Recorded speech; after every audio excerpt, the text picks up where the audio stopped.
Ryan, how's my level sound? Is it good? Yeah, you sound much better than last time. How do I sound? Do I sound any different? Because I just turned on a different setting. Yeah, you sound clearer than last time as well. Clear? Yeah, I just turned on original sound, so it doesn't do any of the Zoom processing. It's straight through here. Okie dokie. Jaden, Right, you I'm ready? ready. Cool. Yes, sir. All right, let me count us off. Y'all got anything y'all need to do real quick? Uh, no, I'm good. All right, cool. 3, 2, 1. What's up, guys? Welcome back to another episode of Fish and Grits, the podcast. As always, I'm Ryan. I'm joined by my cohorts, Marco and Micah. But today we're bringing you a very special episode with someone that we consider a very special guest. Jaiden, if you'd like to introduce yourself, kind of give us, a quick rundown of who you are, or I can just, welcome you onto the show and kind of talk about you. It's your choice. What you want to do, man? I'll let you do all the talking, man. All right. So, as many of you know, I'm a Florida State fan. I'm one of the few ones here in Georgia. I kind of stick out. I'm not like your typical UGA or Georgia Tech fans. Kind of root for a school that's on an island here in Georgia. So I was very familiar with this guest that we're bringing on here today. He was a now former Florida State player. He was a very highly touted recruit coming out of high school. He was a 5-star recruit, the number 2 safety coming out of California, the number 2 safety actually in the nation coming out of California. And he was someone that was considered a big-time flip at the end when we hired on Willie Taggart. So, ladies and gentlemen, I'd like to introduce you to Jaiden Woodbey. Jaiden, thanks for coming What's on, happening, man. No problem. I know it's a little strange, just kind of talking to us in the podcast format. So, how many podcasts have you done? Zero. Zero is the first one. Nice. We're the inaugural we got the exclusive. podcast. Well, welcome to the podcasting world, man. We also actually do YouTube videos as well. Okay. We upload them and then we send the audio everywhere. So we're on different platforms so people can consume us in different ways. Cool, man. So we kind of talked a little about it pre-show. How you been, man? How you feeling? Man, I'm good. I feel like I made a great choice, and now I'm just excited for what's ahead. That's what's up, man. How you been surviving 2020? Man, so many life lessons that I've learned so quickly. It's definitely been a year of learning and experiencing. So I learned a lot from this year. How has sort of this year, been a little more challenging than your prior years, considering that you've been there or you were in the process already? How did the whole COVID thing affect your whole perspective and your day to day and all that? I think what the major difference was me going home for an extended period of time. I haven't done that for years. I went back home for 3 months, so that was something different. But it's about how you respond to everything. So I use that as an opportunity to train more, and to go harder on my rehab, because now all the classes are virtual, so that takes a lot of time out of my day, from walking to class and sitting in class, when now we just have an assignment to do. So now I have more time to do other things. So I used it to my advantage. Nice. What you mentioned, you were rehabbing. What injury was that for? So last year I suffered a season-ending injury. I tore my ACL, MCL, meniscus, and postmedial capsule. So it was a very gruesome injury. That was week 4 against Louisville last year. So, that I was supposed to be back on the field in a year and a half due to the severity of the injury, but I ended up coming back in less than a year. So, nice. What was that? Was that your first ever major injury that you'd ever suffered in your football career? So my freshman year at Florida State, I played on a torn labrum. So I had a shoulder brace. But every game, my shoulder would pop out, and I would go to the sideline, put it back in, and go back on the field. But nobody really noticed that, because when I was on the sideline, the offense was usually in, and I was working on it. But I would say that was my first major injury. But this one, it was the first injury that prohibited me from playing football for an extended period of time. Real quick, that as someone who's a pretty tapped in Florida State fan, that's something that you brought up that injury. That's something that fans didn't know about.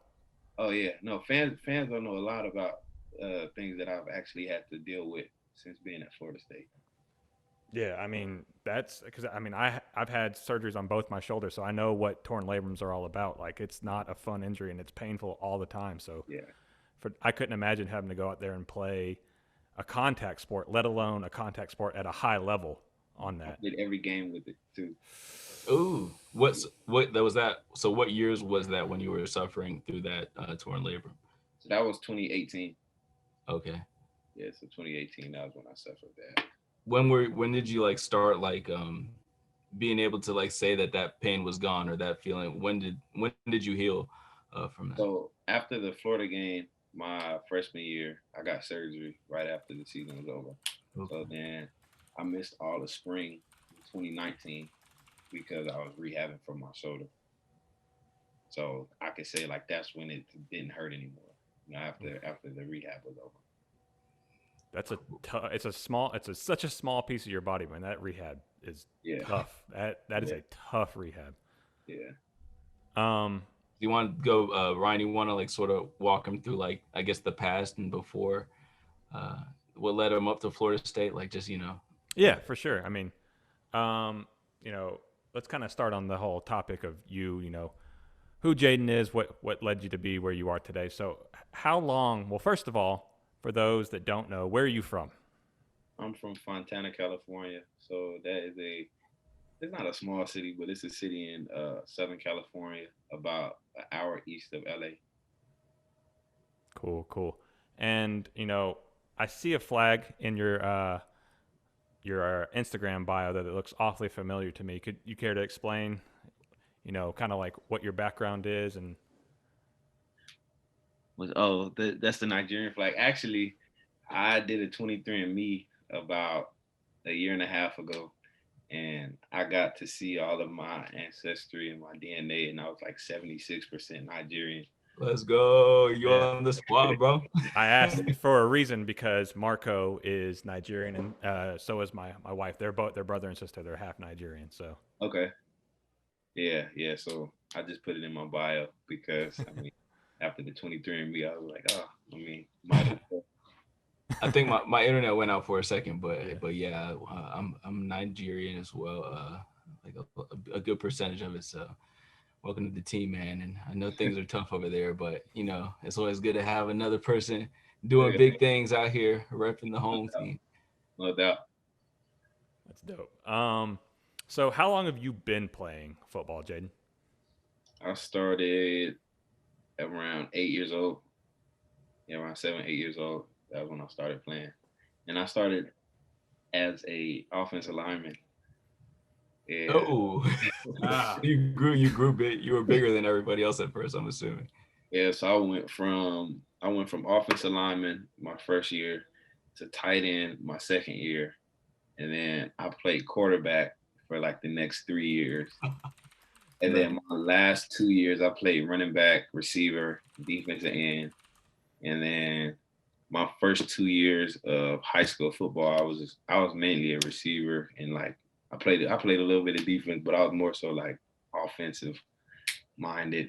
And then like my junior year was like the first year that I really strictly played defense. What was pivotal in making that switch, that position switch? Or when did you know that that was the position that you were meant for? Honestly, I think my dad just told me, defense is where the money is at. And that's Wise. why I decided to play defense. Yeah, Nice. You get to hit people and not take hits.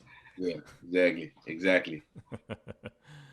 You got Micah, who's a former football player himself as well. I think you played what OND line, Micah. Offensive and defensive tackle. Okay. Nice. Question for you, Jaiden.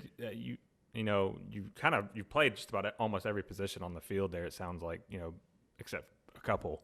Do you feel like that type of experience makes you a better football player, having seen all the different positions? Yeah, being able to play everything allows you to see the game from a different perspective and have a different understanding of the game of football. Right, especially that QB safety mix. Yeah. Right where you can read their eyes. I'm Yeah. sure you got a lot of tricks that you don't want to share, but Yeah, no, I definitely help, especially in college. Just playing multiple spots. You have to understand the whole defense, understand how it flows from every position, from every spot. It just helps you play a lot faster. Nice. Um, so was football the only sport you played growing up? No, so I ran track as well. I was a track guy before I was a football guy, actually. Uh, what were Yeah. your events?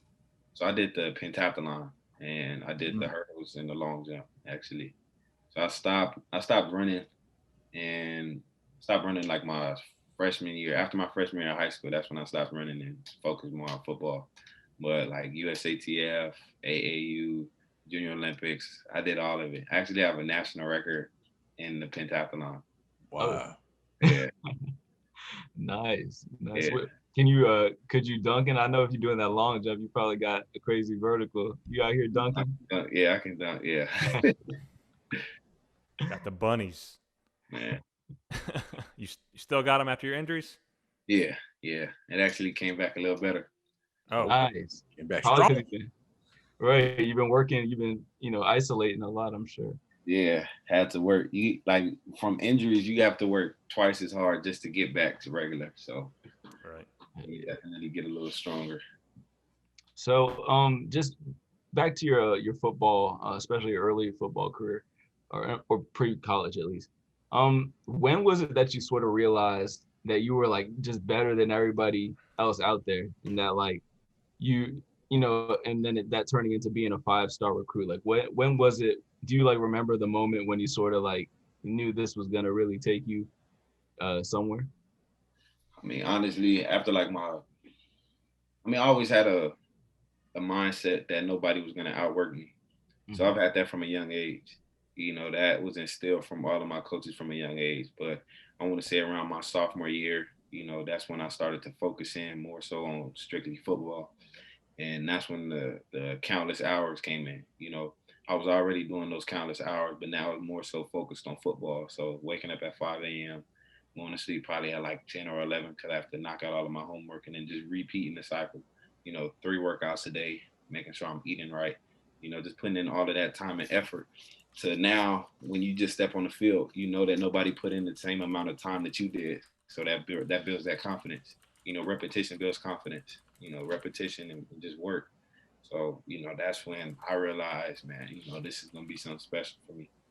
Right. So you could see the difference between like the hours you were putting in versus your contemporaries, and they were probably like, "Yo, why don't you come hang out?" And you're like, "Yo, man, I'm working."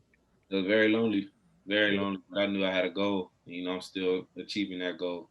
I'm not done yet. It's still those same long nights. Early mornings. I see that you came in like, "Oh man, came in beat up off that workout." Like I like that. Yeah. You So know, hold go, on, Marco, go real ahead. quick. The our hometown Atlanta Falcons got looks like gonna be an open spot right at the position you play pretty soon here.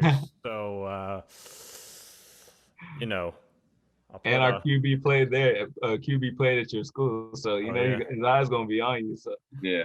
Yeah. No doubt. No doubt. see a little so falcon cool. on the side of that helmet one day. That'd be dope. Yeah. So with can you just give us a little insight into like for people who are listening, what it was like being a 5-star recruit, like and just getting all that national attention? I'm sure your mailbox was full and your emails. And just let us in on like what that's like. It was nice.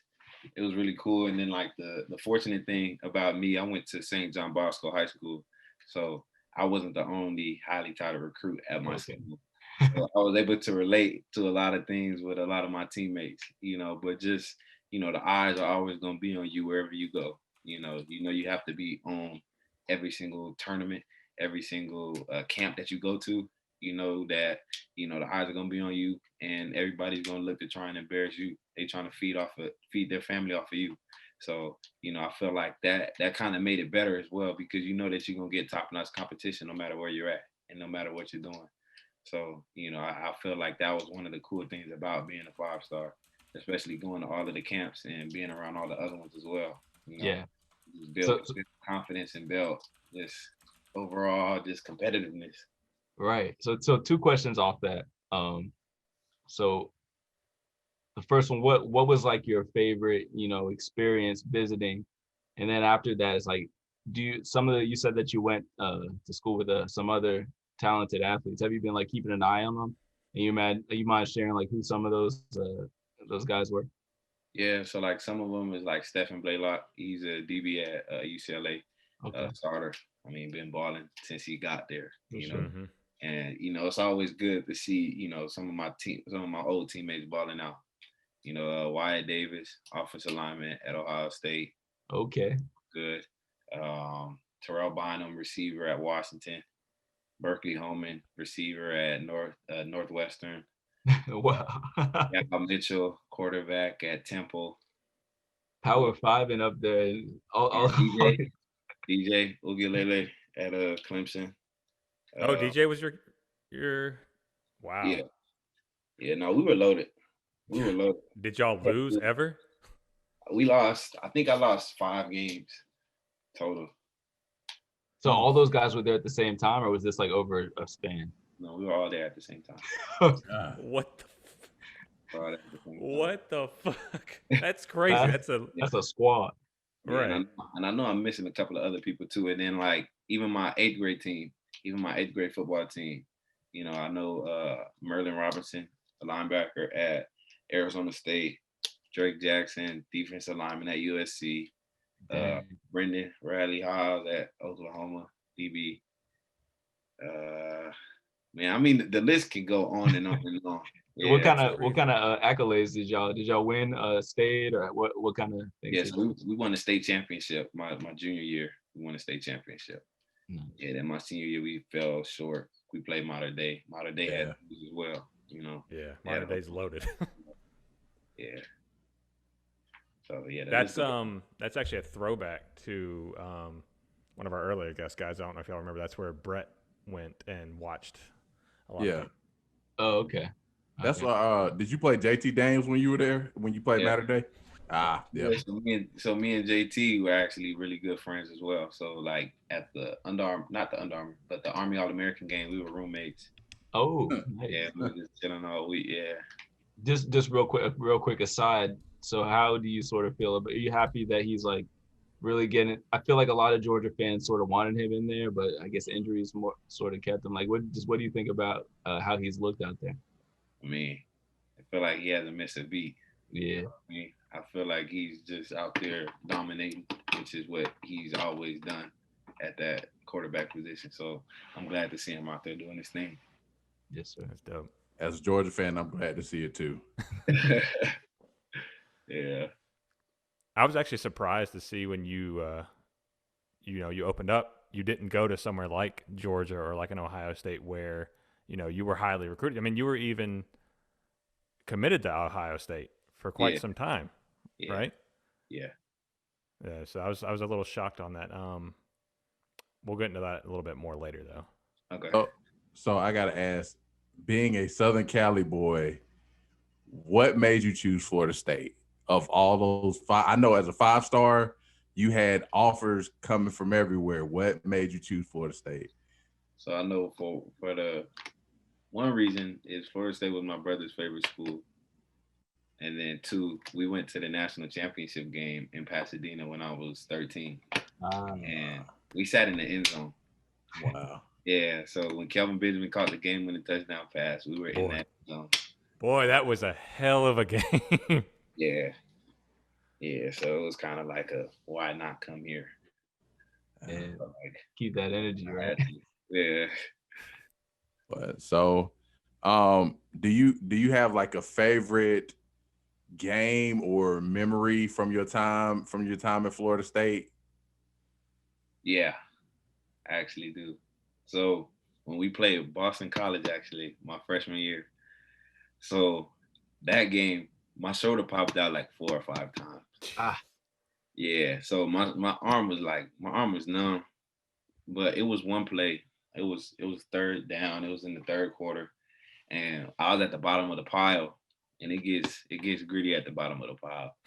So somebody poked my eye, And now I can't see out of my eye, but like the film study and the situation, down the distance, everything, like I already knew what was about to happen, and it was third down. They ran a bubble, and I just ran to the destination. I ran to the area because I just already knew that this was about to happen, and I ended up making the play.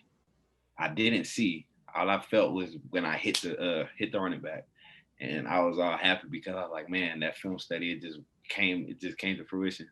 And then it was a third down play in the fourth quarter, to get the offense back on the field. And I actually I hit the lineman, I stopped the lineman, and I made the tackle, and we end up being a fourth down. Offense got on the field, do a game-winning touchdown to win the game. So that was probably my favorite game, yeah, by far. Big plays. Yeah. So going on the best off of best, who was the best player you've played against? That's tough because it's a lot. It's a lot of them that's been like really, really good, but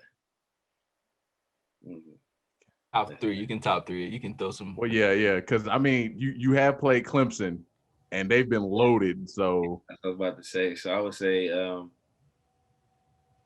Amari Rogers, receiver from Clemson. yeah, I would say, I think his name is Javion Hawkins. He's the running back for Louisville, number 10. Oh yeah. And then, man, those are like the top two that came to my head. So I could see. So when you say these players, I see you like pick like more like skill positions. Does it have to do with like being out there and trying to track them down and tackling them and that kind of, as opposed to like a QB where it's more the lineman trying to get them? Or what's your reasoning behind having it as skill position players? Yeah, I mean, quarterbacks are always gonna be good, but like just being around them more often, I think that those are probably the top two people that I've faced off against. Hmm. Yeah. That's really cool. I'm surprised I didn't hear like Etienne or Lawrence, man. Yeah, Those are no, like I mean, yeah, no, they're good. They're really good. Those not obvious. Like I guess you giving us ones like who took you by surprise too a little bit, right? Yeah. The ones that took me by surprise. Yeah, you went into those games knowing, all right, these guys are about to be a handful. yeah. Nice. What was that moment where you were like, that first moment in college where you're like, man, and you kind of looked around, you're like, this is like big time football. This is like, I'm at a prestigious D1 school. I'm playing, like on national TV. When did that happen, or did it ever happen for you? Because I know you came from a bigger school, so you're used to a lot of, lights being on you, a lot of scrutiny. So It was actually the spring game, 2018. the Garnet Gold game. The tunnel, yeah, that war chant. It was like 80,000 in the stands for a spring game. Like it was, man. That was something. That was something to live for. Yeah, I really enjoyed that. That's like those movie moments that you always see. Yeah, no, it was a movie moment. It was. Yeah, It that's a lot of was. people, man. Boy. And they're all there to see, like all 80,000 are there to see you. It's not even like split at that point. They're all to see you. Exactly. That's crazy. Yeah. So that kind of leads me to my next question, which is more of like a contrasting time at your time in college in Florida State. And it was more so this year, it's based around that. Like fans nowadays have immediate access to players. Actually just this interview right here is an example of, how the gap between athletes and fans has shrank tremendously. So, there were some times where I remember this year where fans were just, giving you hell for no reason, like in all honesty. It didn't reflect like what you'd done for us before. It didn't reflect what you'd done in the past, or it's what you're doing now. So like, what was it like having to deal with those Monday morning quarterbacks and like the the social media presence of fans. How did that affect you? How did it, just what did you go through? I mean, honestly, that comes with the sport. You know what I mean? And that's where you have to build tough skin. But I mean, at the end of the day, everybody's human, so it does affect you. Right. And that's why I want to say after the Jacksonville State game, I kind of got off social media a lot. Mm-hmm. But I mean, that's just what comes with it. You know what I mean? And I already knew what I was gonna be in for. Florida State fans are brutal. Yeah. And I'm calling a spade a spade. They're very brutal. They're very honest in how they feel. Mm-hmm. But you just gotta keep it pushing.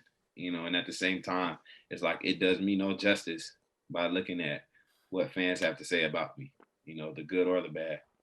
And I have a lot of other things that I need to worry about and that I need to focus on. And not everybody's perfect. And the goal is to make every play.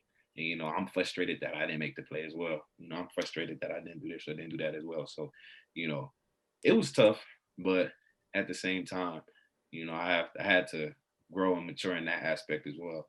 And I even called former FSU players like Jameis Winston, Xavier Rhodes, LaMarcus Joyner, just got on the phone with them, asked how they dealt with stuff like that. And all of them gave me the same answer, was that, they don't go on social media for that reason. They don't take the good or the bad. Yeah. They just worry about what their inner circle has to say about them. And I definitely took that into consideration. And that has helped me out a lot, saving my energy. Because a lot of things that a lot of these fans say on social media, if they were to see me in person, they wouldn't say that at all. Oh, not at all. And a lot of them, they don't even know me. They don't know who I am. They don't know what I stand for. So it's just that aspect of it as well. So just saving my energy from not reading the comments, not even entertaining the comments. And that helped me out a lot. It helped me out a lot. So when you say that you don't like really look at the social media, do you mean like so you don't ever like even get on Instagram or Facebook? You just sort of just delete it, or do you like just not look at like football, like people coming in your DMs and all that kind of stuff? How do you sort of? So like people even DM me. That was the crazy part. Like they actually DM'd me. So yeah, that's insane. Yeah, and it was a lot. Like this was in the beginning of the season, and as the competitor that I am, I like to put everything on me. Like, man, we didn't do this because of me. We didn't do that because of me. But in reality, it's not just strictly on one person. And it was a lot of times where it felt, when you read it, you feel as if this whole thing is because of you. This whole thing is because it's your fault. So that played into the mind game as well. And that played into, me not being able to focus completely. So, I had to make sure that I got off of social media, because now that's affecting me in other aspects of my life. I'm walking around sad, walking around mad for no reason. It's like it's football. You make some mistakes, but as long as you learn from it and move on, and just trying to get better. So that was one thing that I definitely had to learn as well. Yeah. Oh, definitely. And I know that, like you said, you've always been playing with top tier talent, so those eyes have always been on you. So I know it's always it's like a good lesson to learn. Yeah. And I know those, like you said, those words can, like, you just read one word and you like you mad for the whole day. You don't even like it's like subconsciously you just you get it mad for no reason. It's like when you look at it in hindsight, it's like, man, one, they don't know you. They don't know what you went through. You know what you have to do. Yeah. You know what you have to learn from it. So it's like, why are you letting that affect you? You already know the issue. You already know what you have to do to solve it now. Now move on and, move on to the next play. Even in life, move on to the next play. So, for sure. Yeah. That's something you – oh, sorry, Marco. That's something you always hear from, like, the top-tier players is when they learn to literally just brain dump that last bad play. That's when they really started to improve. And I'm sure that's, kind of similar to what you're talking about here, learning to deal with the fans, but also, learning that lesson of plays behind me, time to move on. Mm-hmm. Exactly. For sure. So that sort of leads to being on like your years at Florida State, I know like the winning doesn't necessarily how you wanted it to be, but uh, so how was it going through that program with all the turmoil and the turnover? You played for two coaches while you were there. What was the program like after losing Jimbo? And was there like some resentment? Like, just take us into sort of like how you felt in all your years. Well, honestly, I didn't get recruited by Jimbo. I got recruited by Tag very late into the process. But once I got to FSU, it seemed like it was a lot of joy and a lot of excitement because everybody wanted to see what Coach Taggart was going to do. So from that aspect, like all the spring and everything, it was amazing. It was fun. I mean, even outside of Florida State, like outside of football, Florida State is an amazing school. Like just taking the football out of it, like I enjoyed every day at Florida State. Like the academics, the just the school, just being around all of the people at FSU is like it's a great school. A lot of pretty girls there too. Yeah, Yeah. a lot, a lot. Tallahassee in general. Yeah, Boy. no doubt, no doubt. But like just going back to the football, I mean, everybody was excited. Everybody was excited. But one thing I can say was adversity did not only hit for the football players, but it hit for the fans, it hit for the coaches, it hit for just Florida State in general. Boy. So it was tough. It was tough because nobody expects to lose their home opener, especially in their first year of college, to lose their home opener at home, in the All Blacks, just it was the All Blacks are cursed. Yeah, yeah, it was different. It was definitely different, but I mean, yeah, it was good. And then all of the adversity hit, and ever since then, I feel like it's kind of been like that since I've gotten here. Yeah. I've got a bit of a follow up on something. You said you weren't recruited by Jimbo, and as soon as for those that aren't familiar with your recruiting story, that came out, and that was at the end of Jimbo's era there, where a lot of fans were like, "Hey, look, man, are you really checked in here? Are you really doing your best to make us a winning school still?" And we all felt like he had one foot in the door and one foot out.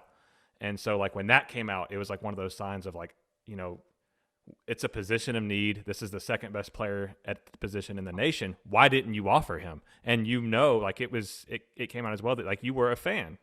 Yeah. Like, so when Taggart offered you and you immediately were like, "See ya, Ohio State." Yeah. Like, you're all like, "What happened?" It's crazy because I actually used to DM all of the coaches like every week. To look at my film and give me an offer. And then it got to the point where I actually DM'd the Florida State program, like their recruiting page and Florida State football.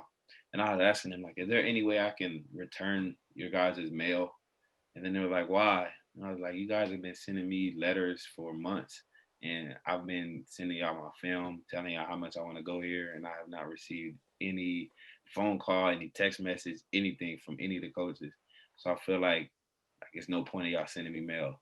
And then they were like, no, we're going to work on it. We're going to, fix it, da-da-da-da-da. And then, the whole coaching staff got fired. Coach Tag came in. I was like, man, this is the perfect opportunity. Let me tweet something out so I can get his attention.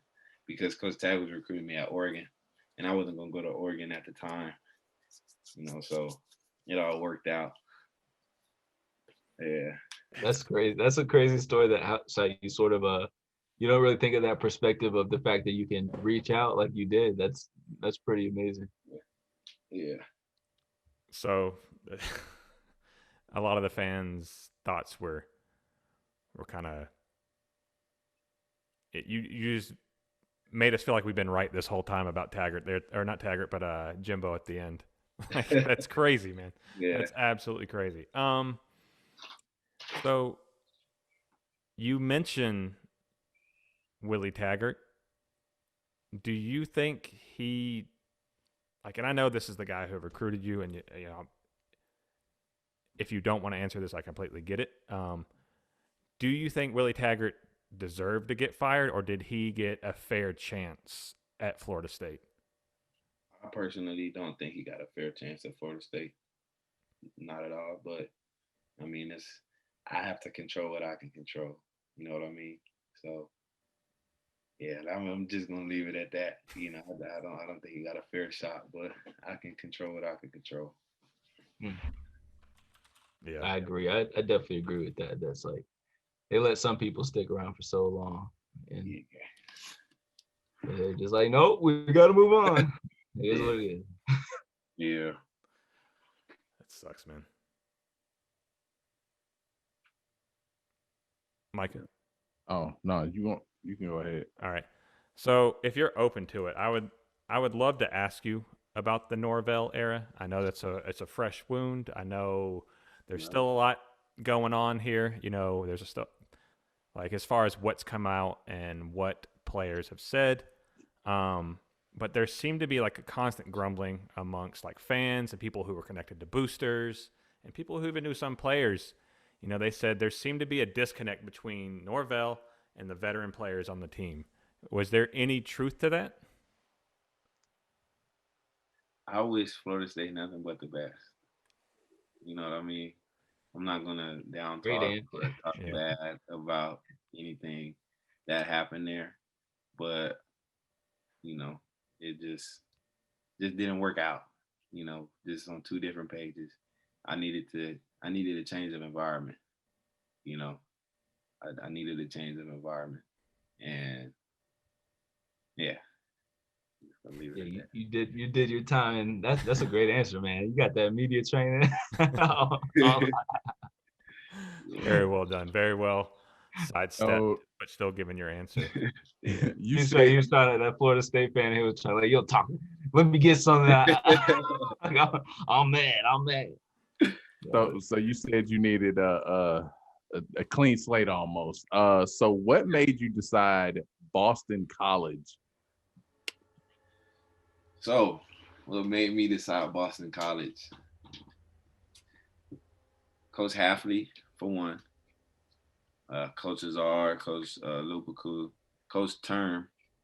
Coach Term actually was the coach at Ohio State when I was getting recruited there and when I was committed and stuff. So me and Coach Term already had a great relationship. And, you know, just looking at Boston College's film from this year, you know, they played together. They played, you know, as a unit. They played fast. They played like they wanted to play for, you know, for a bigger purpose, you know. And, you know, I just felt like I was missing that in my game last year. You know, I felt like I lost love for the game a little bit just due to everything that I had to, you know, deal with personally, you know, and I just felt like, you know, this coaching staff actually genuinely believed in me, you know, and just, you know, just talking to them for a couple of weeks while I was in the portal, you know, just the virtual meetings, the virtual tours and everything, just the investment in such small amount of time, you know, during their season, just to me, it showed how much they really cared and how much they really wanted me. And, you know, I just felt like it was a breath of fresh air, you know, and I just, honestly, like even Coach Halfley when he was at Ohio State, you know, just seeing what he did to that defense, you know, brought them from I think like 71st to like top 5 within a year. And then even at Boston College last year, you know, brought them from like 125th to like 51st or 60th or something crazy, you know, just chopping all of that stuff down. And I just felt like that was something that I definitely wanted to be a part of. So that's interesting that so you're like have all these metrics like what kind of like thought, like it seems like a lot of thought went into where you were going to go, like how big was the list of your considerations? So it was between Boston College, University of Washington, and Texas. Mm. Yeah, so it was definitely I'm glad it it was wasn't definitely Texas with homie out here trying to get South Carolina, hitting up in South Carolina's DMs. Tom Herman. man. Nah, I just gotta ask though. Mhm. You're a Southern Cali boy. You played it in Tallahassee. Are you really ready for that Boston weather? Because that is a different type of cold up there. I mean, honestly, I didn't know if I was gonna be ready for the Florida Heat. So I mean, Yeah. Boston cold, it's just it's different as well. Like my first week at Florida State, I was calling my mom. I was like, man, I cannot do this. Like it's too humid, it's too hot. It's not even the summer yet. So I can only imagine how the summer's gonna be. Right. But I adjusted to it, so I feel like that's what I'm gonna do in Boston. Boy, Yes, sir. a lot of loose layers, man. Don't wear tight layers. Wear loose layers because I spent some time up north in the Army, so Yeah, it gets cold up there, man. yeah. It gets real cold. So What kind of stuff? I'm sure you played some cold games. Like, what kind of stuff do you do to sort of get ready for that? Vaseline, you oil, like you put your body neck to toe in Vaseline, and right after that you put long socks on with tights, and then you put a long compression shirt, you know, like all of it. The And then, gloves and all that. yeah, then you put heat packs in your gloves, and then you have a towel warmer or like a sub warmer or something. I don't know what the name of it is, but the you have little pouches, The like hand, almost like the hand hoodies. warmer thing. a hand warmer. Yeah, Yeah, yeah. the sleeve, whatever. Yeah. Do you have any teammates that try to tough it out and be like, "Yo, I'm not wearing sleeves"? Just, They tried to. They tried to do it, Bruh. but that's them. I'm gonna stay warm. I'll stay warm so I can play comfortably. So yeah. Nah, like in my high school, I know they didn't let us wear sleeves. They said What? offensive linemen couldn't wear sleeves. It was a sign of weakness. Oh no. I'm glad I didn't go to your school. He went to school with Sean McVay, from the Rams. Oh yeah, yeah. Yeah, yeah. He was my quarterback. I got in trouble for hitting him in practice all the time. Yeah. That's crazy. So you had kind of mentioned it earlier, like life in the transfer portal. Like because it's a relatively new thing, and a lot of fans don't have a lot of insight into it. It's very limited information out there. So what is it, and what's it like? It's like you're on a recruiting market again. Once I put my name in the portal, I had a great amount of coaches DM me. I had a couple of them call me because they already had my number previously from when they recruited me at other schools. So that was cool. It was nice to feel wanted again too. I'm not even gonna lie to you. I'm not even gonna lie. It felt good. So it was definitely something that was very interesting. It was a new feeling again. I haven't felt like this in a minute. So it was good to just see all of the options that I had, and then just narrow them down from the schools that hit me up. So before you jumped into it, was there any anxiety or trepidation, or did you know that was that your goal was gonna, or your plan was gonna be to enter it? Yeah, so I already knew that I was gonna enter the portal at the end of the season, like after the Virginia game, because that was our third game that got canceled. So I was like, all right, the season is over, so I think that it's best for me to go out with this plan, and I did it, and then we had 2 games added on to the season, so I was like, I mean, the damage is already done. I already talked to all of the coaches, so I mean, I'm not gonna go back against my word. Right. If any season, this is the best season to shake it up. Right. Yeah, but like when I left though, I made sure that I talked to all of the coaches face to face. Like I felt like Right. that was the least I can do. No, it's very mature. It's very mature. I'm glad that they give you all that option, because before it just seems so Unfair. limited. The options were just so limited. Yeah. You were like in a slurry of players there at Florida State, especially like a slurry of really good, like veteran players who all kind of like either opted out of the season and said they're going to declare for the NFL draft, or they were just going to transfer. Was that something that you all had discussed together, or it just happened to be coincidence? It kind of like everyone was kind of feeling the same thing, and you all just kind of acted on it at the same time. I mean, it was like a mixture, because I mean, I'm gonna be real. Nobody wants to leave the school that they go to. Like, I never intended on leaving Florida State. Like, that was never like my end goal was to leave Florida State like this, you know. But times change. Certain situations arise where you have to make different choices. So, this is what it led down to in my case, in my story. Everybody's story is different. So, I knew that this was just something that was gonna have to be a part of my story. But the one thing I can say is that I got my degree. I got my degree, so I'm still somewhat no-blooded. So Nice. Not somewhat for life. What's your degree? International affairs. International affairs, man. You about to be around the world, man. Yeah. Let's kind of take a moment out to kind of give you a round of applause because you did it in what, 3 years? Yeah. So I actually should have graduated in the summer, but the coronavirus thing messed a lot of stuff up. So I couldn't pay for 2 of my classes. So I ended up just doing those 2 classes in the fall of this year. So I mean, it was nothing. Like, I literally didn't have any work this fall. Nice.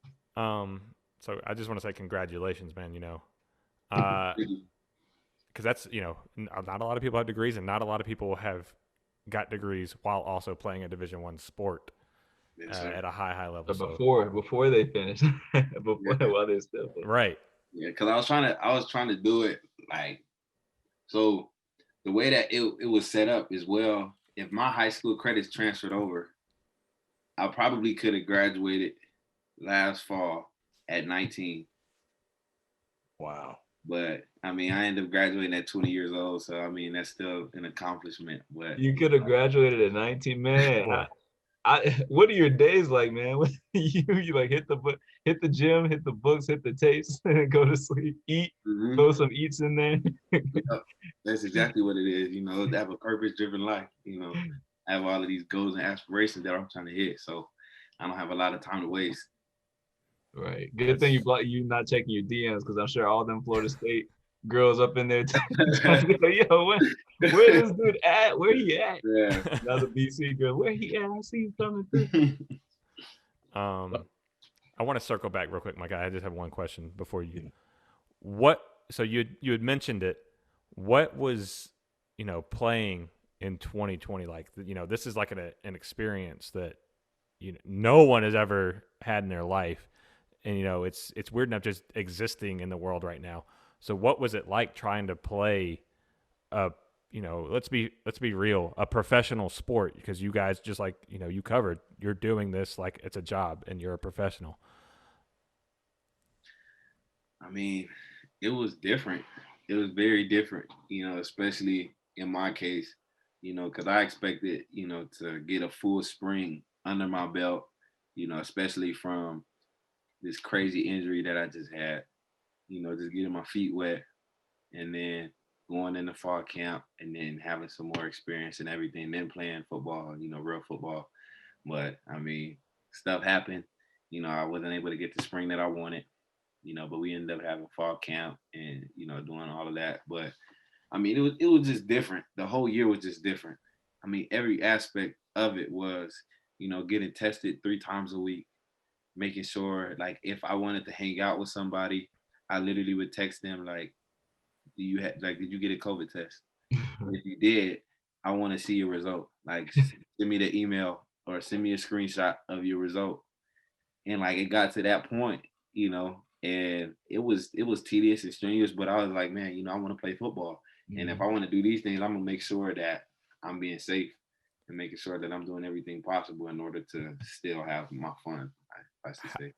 How did that make you feel, being someone who took this so seriously because you had to, because of the, the exposure level with the teams and all that type of stuff? How did it make you feel to do all that? And then, first home game of the season, you look into the stands and there's 20,000 people packed on top of each other. Now, I know Florida State has kind of enforced this a little bit better here lately, but it had to, make you feel a certain way to look up, like, they're packed on top of each other, not without a care in the world, and here I am trying not to catch this, with everything I've got. Yeah, I really didn't notice it until after the game, because I'm focused for the whole time being. I mean, the only time that I really looked in the stands was to see where my mom and my dad was sitting. But like after the game, I realized like, man, did any of these people get tested? Did they do anything in order to make sure that they were safe besides just wearing a mask? But I mean, I can control what I can control. I can't control all of those other things. So Yeah, that's just watching that was nuts. yeah. So, you talked about how studious you were. Do you have any plans getting your grad degree from at BC? Yeah, so I'm actually applying for my master's in leadership and in social sciences. Like, yeah, I'm looking at all of the master programs right now. So, Boy, so get your masters and get drafted somewhere, hopefully in Atlanta. Yeah, that'll be the dream.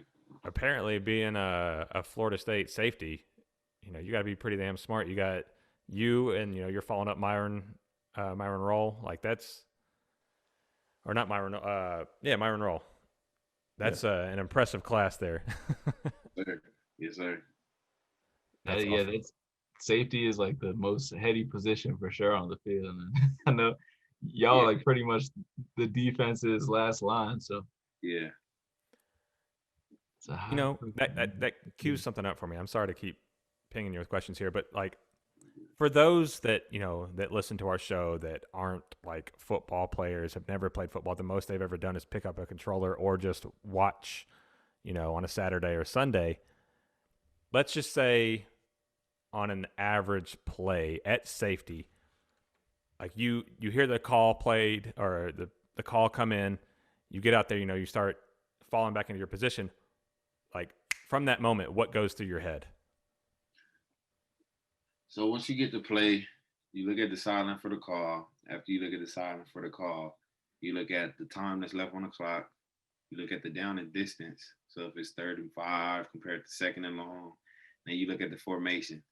Then after you look at the formation, you see what type of formation it is and what adjustments you have for that specific formation for that specific call. And then after you do that, then once you know your assignment, now you go back to certain tendencies that you watch during film during the week. So now let's say it's like cover three, and we know that when it's a load set to the field, which is 3-by-1 with the receiver, not the receiver, but the running back to the side of the three receivers, you know that it's a heavy chance of a sprint out, and you know that you're the strong hook to curl drop. So that's probably going to be the will or the drop down safety. You know that they like to run like a sit route. So like you're going to be thinking about all of this stuff on the fly. And now that didn't even happen. They ran the ball. They ran the zone. Now it's like, all right, now I just got to play football. So it's just stuff like that. Like it's a lot that goes into it. And football is more mental than it is physical. Like it's way more mental than it is physical, because if you're thinking too much, you can't play fast. And the whole point of football is to have fun and play fast, because it's still a game. So you still want to just have fun. But when you think too much, you're not allowed. You can't play fast. You're gonna kill the combine when they ask you them questions. You're gonna be like, if John, he gonna be in the room with John Gruden. Man, I really like that Jaiden guy. He's a real heady guy. He's real heady. He's smart back there. Oh man. So as we're wrapping up, just we want to sort of get to just know you better in terms of like, so what type of music you listen to, or what type of like hobbies you have, hidden talents, or is there anything like that you're passionate about that you'd like to put out there? So actually, I got a couple of things. So one, I love to cook. I actually have a little food page. I haven't posted anything on it, but if you go on my Instagram and you press more on my bio, it says go follow Woodbey Food, so you'll be able to see certain dishes and stuff that I make. I consider myself a Renaissance man in the kitchen because I can literally cook anything with confidence. I can say. What's your like? Well, what started you on to the being a foodsmith? I'd eat a lot. And it got to the point where, my mom, my dad, my aunts, my grandma, they didn't want to really cook for me because I wanted to cook. I wanted to eat so much. So I had to learn how to cook, and Nice. it ended up becoming a passion, So I love cooking. Uh, I play the piano a little bit actually. I actually have a keyboard in my room. I play some tunes here and there when I'm bored. I usually just play the same tune over and over, just try to perfect it. Yeah, But it helps with the brain. yeah, and then I actually study languages. So I actually speak Portuguese and What? learning a little bit of French. Trying to learn some French now, but I actually speak Portuguese pretty well. You can go over there and get some Brazilian endorsements. That's So that's bomb. You know the how to goal. cook some Brazilian cuisine? Man, yeah, no, I actually know how to cook some Brazilian food. Hmm, Yeah, I know how to cook some Brazilian food. Yeah, that's yeah. dope. What made you pick Portuguese as your Well, I your had first? a I had a girlfriend at Florida State, and I wanted to learn her language. So I went, I don't know, I just went to a Got to different mode to learn the language. Yeah, went to a different mode to learn the language. But I mean, now just looking back on it, it just helped me actually open up to a different set of people. You have access to a different group of people now. And like I was actually even I've actually even seen like Brazilians on campus and actually communicated with them just to practice. At Yeah. first it was like quirky, because I didn't really speak it that well. But as I spoke it more and more, they're like, "Oh, you start to sound, a little bit better." So, still it's a constant practice, just trying to get better and better at it. Is the Portuguese girl still on your shoulder, on your elbow? Oh no, not anymore. Not anymore. Like learn the whole language for it. Dang. Hey man, he's like he said, he's focused. He's not at Florida State anymore. Renaissance man, Renaissance. Man. That's dope because uh, food is a big. I didn't realize that either until I met my wife, and she's really got me Nigerian into. food is really good. Jollof chicken and rice. It's What amazing. is it? I think it's called jollof chicken and Oh, rice. jollof, jollof. Yeah, Yeah, that's that Nigerian. yeah. It's spicy though. Like if you make it spicy, it could get really, really spicy too. Yeah, you take the jollof, you take some suya spices, you Yeah, put it on there. That thing might burn your guts up, but yeah, it's gonna taste too good. yeah. That's awesome, man. Do you have anything before we wrap things up here and call it an episode? Do you have anything that you want to highlight? Anything that you want to talk about? The floor is yours. This is a wide open podcast. Cursing, whatever topic you want to talk about, it's yours. Nah, he media trained. He not gonna credit. Yeah, curse. But I don't know what else I should discuss or talk about. No pressure. If you don't have anything, just if there's. Well, I have one more question for you. So you said you want to get a master's in sort of social science. Yeah, Explain like there's been a lot of turmoil this year in terms of racial relations, just yeah. police brutality, just economic inequality. Just how do you feel in this time? You're a young man today. We're all older, so our Yeah. time was 10 years ago. But how do you feel in this current climate that we're in right now? So the reason why I chose that was because my focus was urban and regional development as well. So that was the focus for my degree. But just where my parents and stuff grew up, they grew up in areas of lower socioeconomic statuses. And just to see everything in those areas, the disparities, the disadvantages that they had, and for them to have an expectation of reaching certain goals, but not having the tools necessary to achieve them, that kind of built some frustration and that built some drive to actually want to be a part of the change for that, and it was very eye-opening because when you become an urban planner or when you're studying for urban planning, you kind of become a civil rights activist because you learn so much about the systemic racism that has actually gone on for so long. Like redlining, that was something that was, mind boggling once I first, read about it and did my research on it. And then things such as like white flight, stuff like that. All of these things were, it's a part of the urban planning process. And, it just goes to show how certain areas were actually built for those people to live in there, to have that disparity, like certain things such as food deserts, not being able to have access to areas of whole foods. You have so much processed food around you, and lower socioeconomic statuses having food swamps, and that's like where it's a lot of high sodium, high carb, high, just all of the bad stuff inside of these fast food restaurants. But you have unlimited access to those things, but not unlimited access to whole food or organic markets. And, that kind of builds some type of hopelessness and some type of settlement and people living in those areas. So it's just a rabbit hole. It's so many things that I want to change and that I want to help bring awareness to and be a part of, so that's kind of what got me to do that, That's noble, man. Yeah, that's You're a lot more mature than I was. wise beyond your years. 19 or 20. Yeah, you're speaking about stuff that even people our age are still struggling to understand. So, this was extremely fun.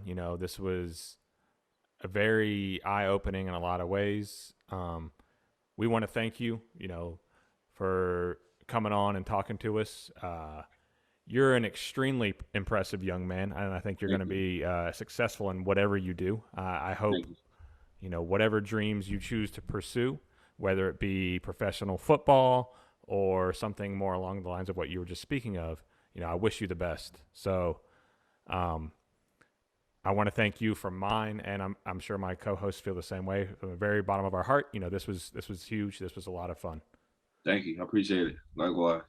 Hey, if you're ever in Atlanta and you need good places to eat, we're your guys to hit up.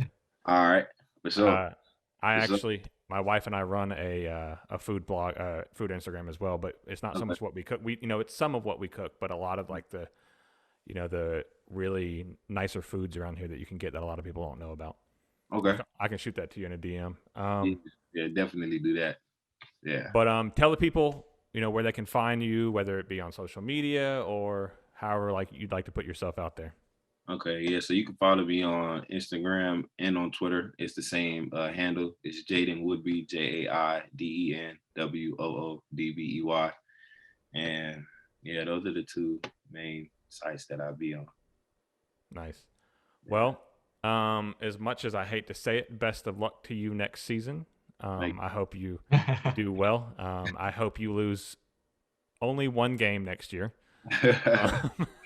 Yeah. But I'll definitely keep my eye on you and be rooting for you, man. Thank you. I appreciate it. I'm rooting for you to get the Thorpe Award next year. Hey. Man, go. That's the goal. That's the goal. Yes. Cool.